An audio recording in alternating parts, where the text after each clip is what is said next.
Pourquoi t'essayes d'échapper à ton destin, Antoine? Vous écoutez Antoine. Aime le rock.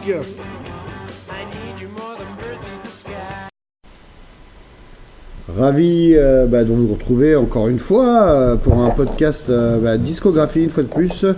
On va s'attaquer à un album qui a été recensé parmi les trois merveilles du monde des années 70 par un magazine, je ne sais plus lequel. Pitchfork. Par Pitchfork, exactement. On avait déjà traité de Low et de London Calling. Attaquons-nous donc à un album qui s'appelle Marquee Moon, un groupe Television, dont vous n'avez pas forcément entendu beaucoup parler finalement, parce que y a très peu de choses qui ont été sorties de ce groupe.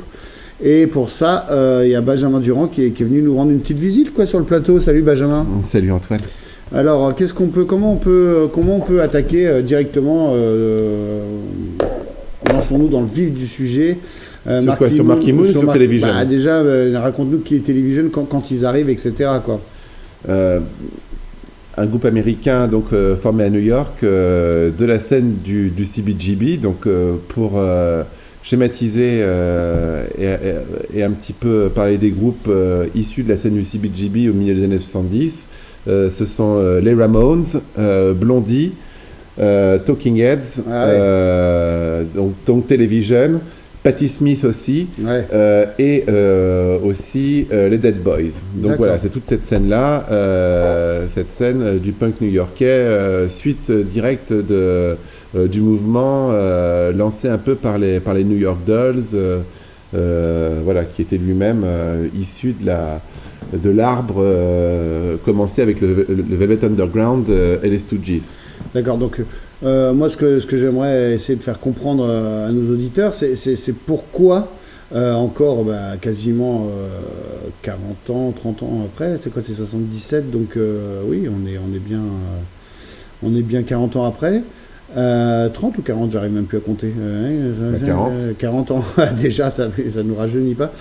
Pourquoi cet album reste comme un espèce d'ovni et reste toujours au rang des meilleures choses qui soient produites dans les années 70, en tout cas qui reste vraiment, malgré le fait que Television en tant que groupe ne représente pas forcément grand-chose pour les adolescents qui découvriraient le rock aujourd'hui, quoi. Alors moi j'ai une théorie qui est assez personnelle, donc vraiment que personne ne pense que ce soit une vérité absolue, mais c'est juste mon idée. Si on fait abstraction du heavy metal et de tout ce qui a pu être fait en guitare par des groupes de heavy metal, etc., qui moi me touchent assez moyennement, j'ai le sentiment que Marquee Moon, c'est l'espèce d'apogée de la musique, d'une espèce de musique rock basée sur la guitare. Ils arrivent à faire évoluer, à apporter à un stade d'évolution et de création et de beauté musicale un peu ultime. Ce truc de la guitare, il y a encore des choses qui... Après, la guitare va être un élément de production, etc. Mais en termes d'expressionnisme musical, je pense qu'il n'y a personne, peut-être une fois de plus, peut-être dans le métal, mais là je ne suis pas la bonne personne pour discuter de ça, mais à part ça, il me semble qu'aucun groupe n'est allé aussi loin en essayant de faire parler des guitares de manière expressionniste. Alors moi je te rejoins totalement, parce que moi ce qui me frappe en tant qu'auditeur plutôt lambda de cet album, c'est vraiment l'espèce de duo qu'il y a entre les deux guitares. Ça faisait des années, à l'époque j'ai pas le souvenir dans ces années-là, j'ai pas le souvenir de deux guitares qui fonctionnent ensemble comme ça, hormis les vieux, vraiment deux guitares à l'unisson qui font une espèce de waving et de découpage entre, vraiment les parties de guitare l'une pour l'autre sont vraiment travaillées d'une façon hyper subtile, et sans tomber déjà dans les sons comme tu disais un peu heavy metal, pas de saturation, un son assez clair clean, plus proche de Robbie Robertson et de Rory Gallagher qui mélangeraient leurs guitares que des guitares de Purple ou de Sabbath. Oui, mais une fois de plus, ils amènent ça ailleurs que ces guitaristes issus des musiques traditionnelles, etc. Parce que eux vont dans le jazz et vont une fois de plus, et c'est ça qu'ils ont de punk et de post-punk, c'est que eux vont dans l'expressionnisme. L'expressionnisme sentimental. Ce que je veux dire, c'est que techniquement, il y a des vrais guitaristes là-dedans. Ah bah oui, non mais ça... Beaucoup plus que dans les Clash, etc. C'est des guitares beaucoup plus travaillées et beaucoup plus influencées par des vraies guitares, quoi. Oui, mais parce que Television n'est pas un groupe d'image. Voilà. C'est un groupe qui existe en tant que groupe de rock, effectivement, pour faire de la musique. Alors après, et donc c'est peut-être à ce moment-là où c'est très intéressant de parler de l'histoire du groupe, parce que c'est l'histoire du groupe qui a une construction assez chaotique. Ouais. Television a été impulsé par deux personnages qui sont Tom Verlaine et Richard Hell. Ouais. Évidemment, ce ne sont pas leur nom de naissance, ce sont des pseudos qui étaient deux amis. Richard Lloyd, du coup, ouais. Tom Verlaine et Richard Hell. Je maintiens, qui sont deux amis qui viennent du Delaware et qui viennent à New York pour voir la scène new-yorkaise et qui commencent à vouloir faire un groupe. Et ils se retrouvent autour de toute la petite troupe, une fois de plus issue du Velvet Underground et des suiveurs de Lou Reed, où ils vont rencontrer Patti Smith. Et d'ailleurs, Tom Verlaine va être l'amant de Patti Smith pendant un certain temps. Et ils vont comme ça se perfectionner en tant que musiciens. Et ils vont rencontrer Richard Lloyd. Et Richard Lloyd était un excellent guitariste qui vivait à New York à l'époque et qui était déjà un espèce de branché et de personnage complètement là-dedans, parce que le mec avait la double... avait le...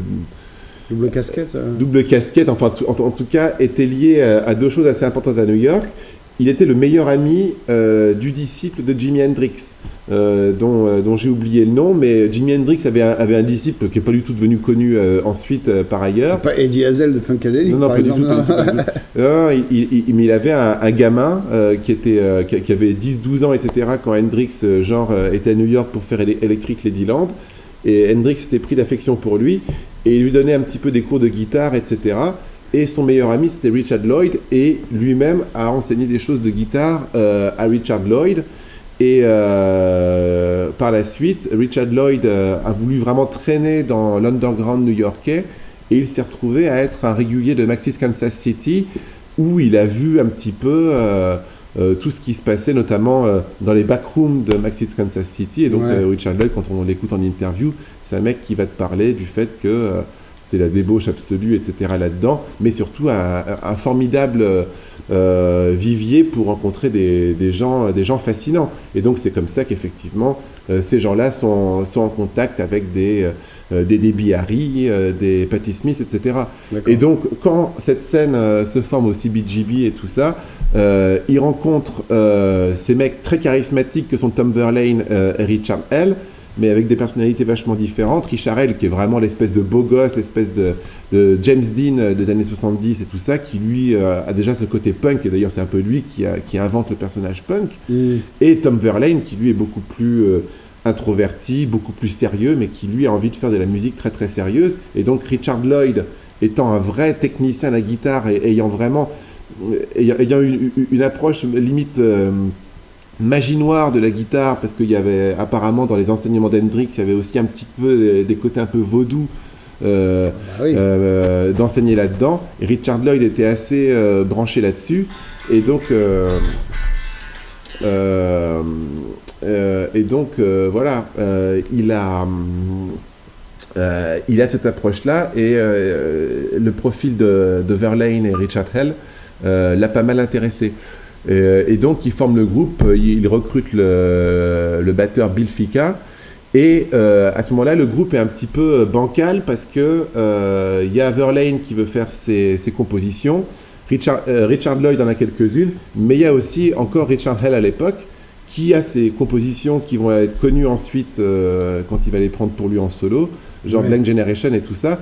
Et donc, du coup, Television, c'est un groupe un peu bancal parce que tu as d'un côté les super gratteux et tout ça qui sont là à faire de la musique un peu savante, et Richard Hell qui est vraiment le punk, qui lui est vachement destroy et tout ça, qui saute dans tous les sens. Et voilà, le groupe est pas très homogène. Et ce qui devait arriver arriva, il y a un clash, et Richard Hell est prié de se barrer. D'accord. Et c'est à ce moment-là qu'il recrute à sa place Fred Smith, qui était un bassiste assez éphémère du groupe Blondie. D'accord. On peut peut-être, parce que du coup, ils vont faire un premier album dont on va traiter qu'on va traiter dans ce podcast. Et en fait, c'est un peu le Citizen Kane du rock, quoi. Je veux dire, un premier album aussi abouti, etc. Sauf qu'évidemment, Television n'aura pas la carrière d'Orson Welles après. Mais je veux dire, c'est pour un premier album, c'est assez incroyable d'avoir un groupe qui fait un premier album et du coup c'est que le premier album qui restera dans l'histoire. C'est dans ce sens que je compare une vulgarisation un peu avec le cinéaste, quoi. Comment dès le premier album il y a une telle maturité dans les compositions, dans les arrangements, dans la production. Précisément, sur Marky Moon. précisément pour ce que j'ai un petit peu, expliqué avant, c'est que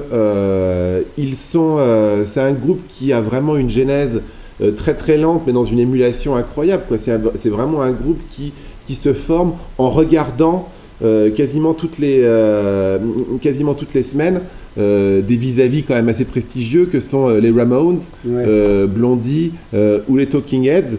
Et un truc que Richard Lloyd disait qui était extrêmement intéressant et qui en dit long de lui et Tom Verlaine, c'est que Tom Verlaine c'est un gars apparemment quand même pas très agréable à vivre quand même, et assez imbu de sa personne, et qui en gros il jouait une fois par semaine au CBGB, Ouais.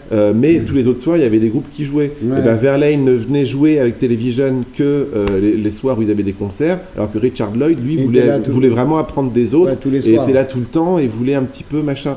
Et donc c'est un petit peu ça qui va se passer, quoi. C'est qu'ils vont vraiment essayer de sculpter leur singularité en regardant un peu les autres. Et du coup, ils vont en plus être un petit peu le groupe que il y a une espèce de hype qui monte à New Ouais. York autour d'eux. Tout le monde va vouloir les signer. Il y a un premier contact qui se fait avec Island Records dans un premier temps, où ils veulent que Brian Eno les produise. Ouais. Ils commencent à faire ça, mais alors quand ils voient arriver Brian Eno avec ses idées de production un petit peu... Qui est un peu occupé à l'époque aussi, hein. Oui, moi, pas encore des masses en fait, mais le problème c'est qu'ils voient Brian Eno arriver, Brian Eno qui veut foutre des micros au plafond, etc. Les mecs ils disent bah non, Ouais. c'est pas ce qu'on veut, etc. En fait, les mecs eux ont vraiment effectivement une espèce de vision sonore assez axée sur faire progresser, sur faire monter l'idée des guitares. Et c'est en ça qu'ils vont aller chercher Andy Jones, parce qu'ils estiment que, évidemment, vu le travail que Andy Jones a pu faire d'un côté avec les Rolling Stones et de l'autre côté avec Led Zeppelin, Ouais. c'est quand même notamment la personne qui a enregistré les guitares sur à la fois Sticky Fingers, Exile on Main Bien Street, sûr. et aussi notamment en termes de son de guitare, c'est quand même lui qui a enregistré notamment le solo de Stairway to Heaven, c'est même lui qui a enregistré aussi Since I've Been Loving You. Ouais. Donc le mec il sait de quoi il parle. Ouais, moi je l'aurais pris aussi, hein. Et effectivement, mais bon, là, son profil s'adapte extrêmement bien à ça, parce qu'en plus, il va avoir un regard un petit peu... alors qu'avant, il était un petit peu le petit jeune avec des gens expérimentés en studio. Là, c'est intéressant. Ça va être le truc qui va se renverser. Lui, ça va être l'homme d'expérience Qui va chaperonner qui un va peu aller, le coup, ouais. qui va aller donner Son savoir-faire. son savoir-faire et puis son côté effectivement professionnel à un groupe pas débutant, mais un groupe qui vient de l'underground et qui a une lecture complètement fraîche et nouvelle à apporter à cette musique rock par rapport à des gens qui font partie de l'establishment avec qui Andy Jones pouvait bosser avant. Alors c'est ce qui est frappant dès l'ouverture de l'album, See No Evil, Evil, c'est incroyable parce qu'on se retrouve du coup avec des solos de guitare, mais avec un son qui date plus d'il y a 5 ans, peut-être de par la présence d'Andy Jones, comme tu disais. Et c'est incroyable parce qu'il n'y a aucun groupe à cette époque-là qui ont des sons de guitare aussi clairs, sans saturation, sans delay, sans toutes ces pédales d'effets qu'on a à cette époque-là. Et du coup, ça doit être super frais au moment où ça sort, quoi. Ouais. Enfin, je veux dire, Sino Evil est vraiment l'exemple parfait. Et puis, on a parfois l'impression que les guitares sont ça va toujours dans le sens contraire de ce qu'on pourrait imaginer. Exactement. Et Sino Evil est vraiment, je trouve, l'incarnation parfaite direct sur le premier morceau du premier album. D'un rock un peu rétro finalement. Oui, mais complètement perturbé, pris dans les autres sens, ouais. mais avec une voix sans aussi, effet, et sans effet technique. Ouais. Sans effet technique je veux dire d'ingénierie. Oui, c'est vraiment les musiciens. Un micro devant l'ampli, c'est vraiment les musiciens qui foutent les choses à l'envers de par leur jeu. Je pense qu'au moment où ils ont enregistré le truc, ils devaient être déjà super en place. Ils ont dû bosser vachement avant d'enregistrer, quoi. Bien sûr. Je suis pas sûr qu'il y ait beaucoup d'overdub sur l'album. En tout cas, si c'est le cas, c'est quasiment tout du live, effectivement. On sent que c'est enregistré en live et c'est pour ça que ça donne un son hyper immédiat et qui va trancher avec tout ce qui est à côté.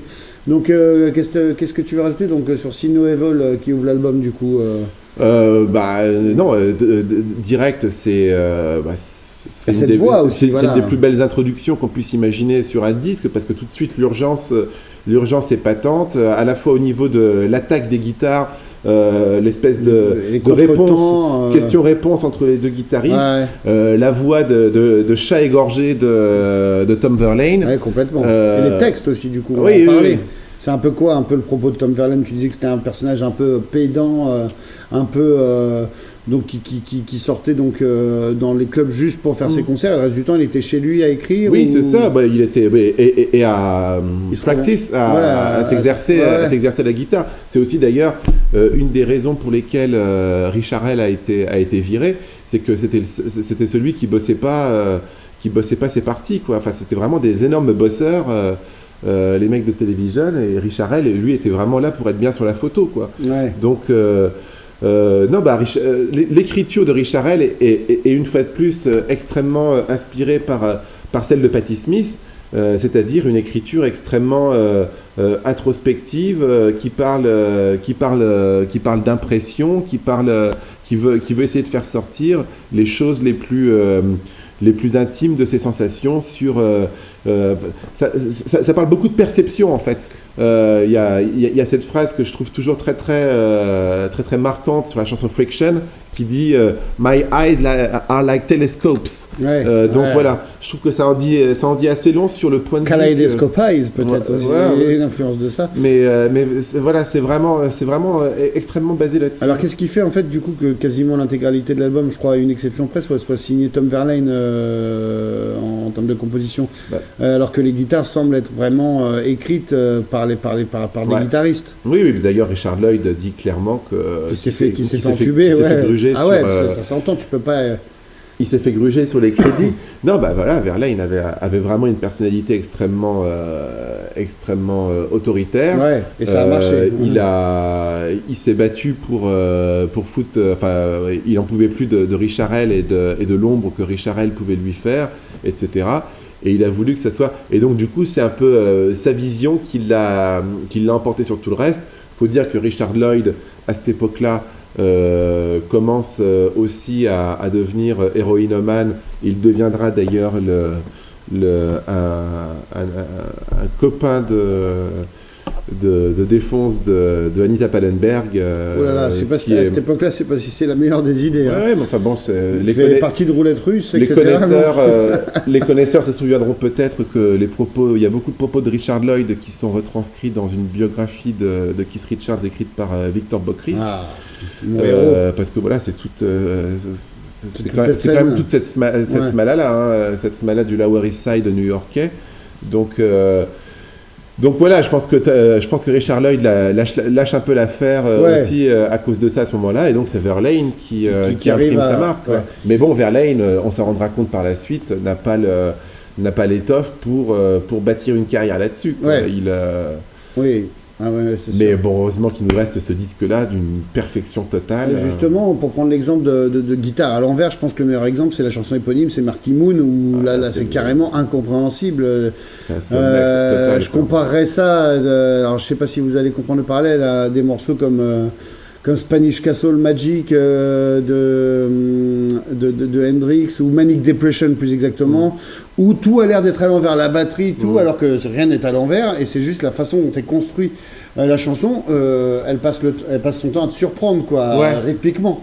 Et ça, c'est vraiment le morceau qui caractérise cet album, et encore une fois, ce jeu de double guitare, quoi. Bah oui, et puis en plus, pour le coup, ce qui est très très touchant et ce qui en fait une signature un peu définitive de cette chanson de Marky Moon, c'est qu'il y a 2 solos dans la chanson, bon, un beaucoup plus long que l'autre, mais le premier solo extrêmement technique, brillant, enfin tout ce qu'on... C'est presque ce qu'on retrouve dans les Strokes, des fois dans la construction. Bah, évidemment, mais à la différence près, c'est pour ça que les Strokes pourraient être considérés comme un nouvel accomplissement de ça. Moi, je trouve que les Strokes reprennent exactement les idées de Television, à la différence près que eux, en plus, font gaffe à comment ils sont sur la photo.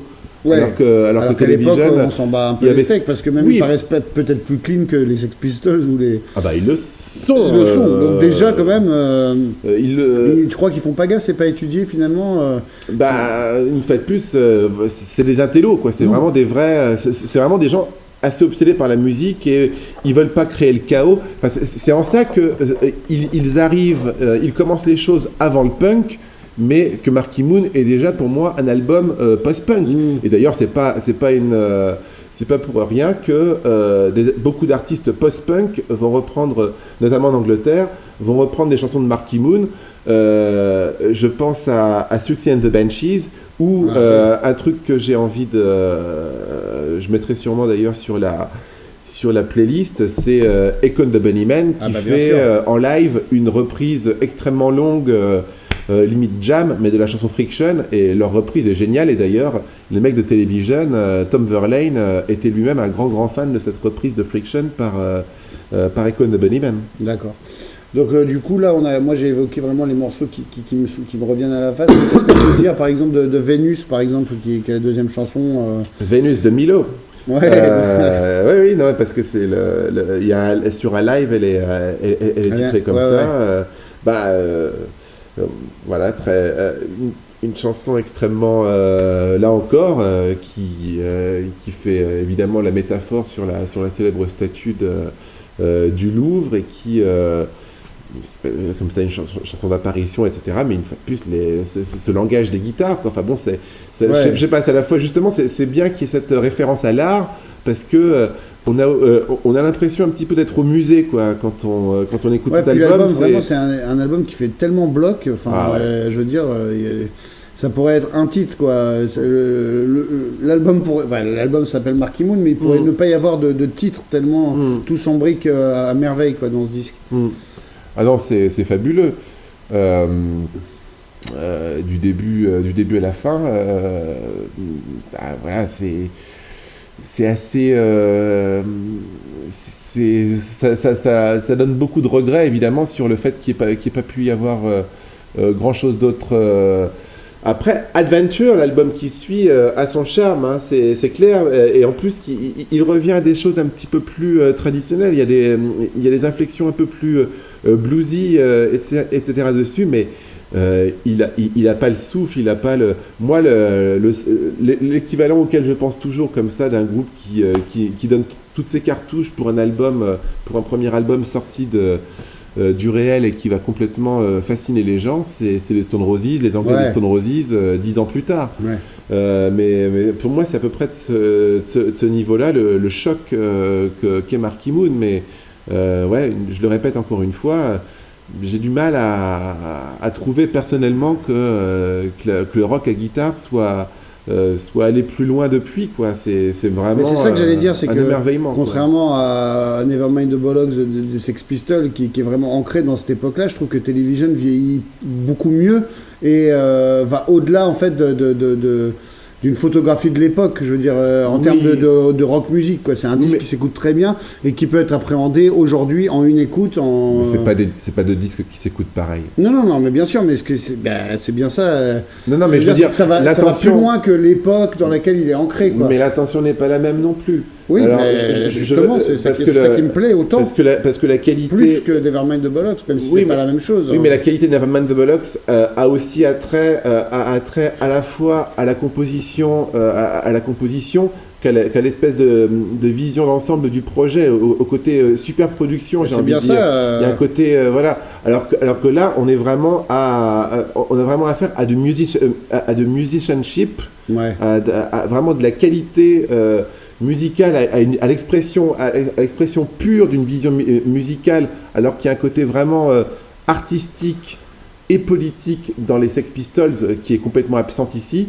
Là, c'est vraiment une espèce de vision musicale magnifiquement soulignée techniquement. Ouais, c'est ça, mais Donc, sans aucun effet, encore une fois. C'est deux points de vue différents. C'est pur, quoi. Le son est hyper pur et ça qui est hyper agréable. Il est presque pas datable si tu prends ça. C'est vrai.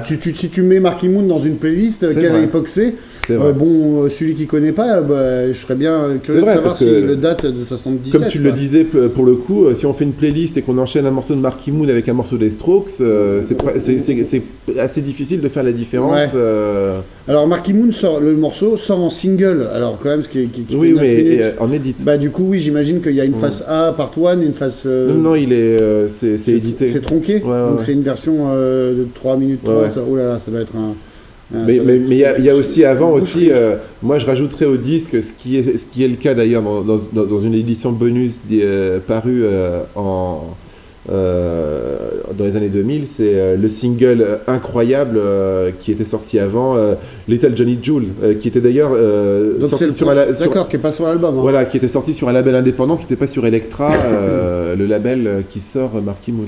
Ah ouais, ça, faut que tu le mettes dans la playlist absolument, parce que je ne connais absolument pas ce C'est morceau. extraordinaire, c'est exceptionnel. Qu'est-ce que je voulais dire? Je voulais te demander quelque chose d'autre. Oui, alors comment ça se passe du coup? Est-ce qu'ils sur scène, du coup, ils font l'album en entier à l'époque? Ouais, ils font un album entier. Il y a entier. des témoignages un peu de ça? Ouais, absolument. Il y a des très bons lives qui sont aussi sur Spotify, on pourra en témoigner. Et c'est genre jouer un tempo un peu survitaminé ou... Pas spécialement, non, pas et spécialement. Les parties de guitare sont aussi, sont aussi belles et bonnes. Oui. Bah, même, tu sais, j'ai eu l'occasion de les voir en 2003 et quand ils faisaient Marky Moon, c'était encore... même si dans un autre podcast tu expliques que ce concert était une déception pour d'autres. Ah non, mais ça l'était. Ça l'était effectivement. Mais de toute façon après, c'est autre chose. Mais une fois de plus, ça en revient à ce qu'on était en train de dire. Et c'est assez intéressant d'ailleurs qu'on ait fait cette comparaison avec les Sex Pistols. Parce que ça en revient à ça. C'est que du coup, bah ouais, il y a que la musique qui est là avec ce groupe. Au niveau de l'incarnation, ça n'a pas la même force. Et donc, effectivement, les voir sur scène, c'était plaisant de voir comment le morceau se fabriquait, comment les musiciens interagissaient ensemble, mais il n'y avait pas une magie au-delà de ça. Et Verlaine sur scène, pas spécialement expressif derrière son public. Non, il est comme on l'imagine. Enfin, il est vraiment comme on l'entend en fait. Ouais. C'est-à-dire un peu comme Liam, quoi. Un mec qui va pas mais aller... il n'a pas du tout le charisme de Liam, là, pour le coup. Ah oui, d'accord, donc c'est non. pas un mec qui dégage quoi que ce soit. Non. Ouais, Enfin, limite, on a de la peine pour eux quand on les voit, quoi. Ah oui, d'accord.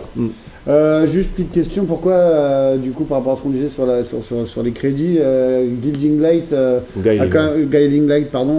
réussi à faire apparaître le nom de Richard Lloyd. Est-ce que ça veut dire que c'est une chanson entièrement composée par Richard Lloyd, peut-être? Peut-être que c'est musique de Richard Lloyd et paroles de Tom Verlaine. Mais ce qui n'est pas le cas sur les autres, si. Non, les autres, c'est plus de la construction ensemble. Ouais. J'imagine, mais peut-être que Richard Lloyd, c'est vraiment un truc où il s'est pointé avec le...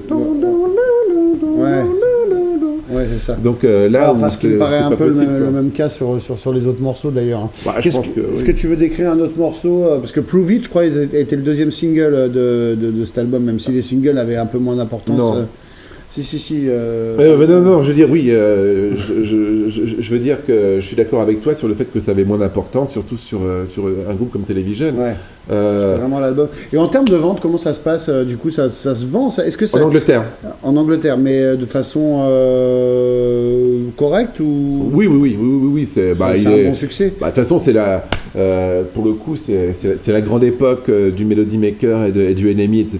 Donc évidemment, les gens sont. Mais est-ce qu'ils traversent un peu les frontières en tournée, ou est-ce qu'ils vont jouer ça en Allemagne, en France? Ça, il faudrait le vérifier. Je peux pas vraiment N'hésitez pas, si vous êtes des spécialistes, vous qui avez vu plein de concerts au Palace, au Gibus à cette époque-là, si vous avez vu Television, moi ça m'intéresserait d'avoir un peu vos témoignages. Écoute, je pense qu'on a été assez complet. Est-ce que tu veux rajouter quelque chose sur Marky Moon?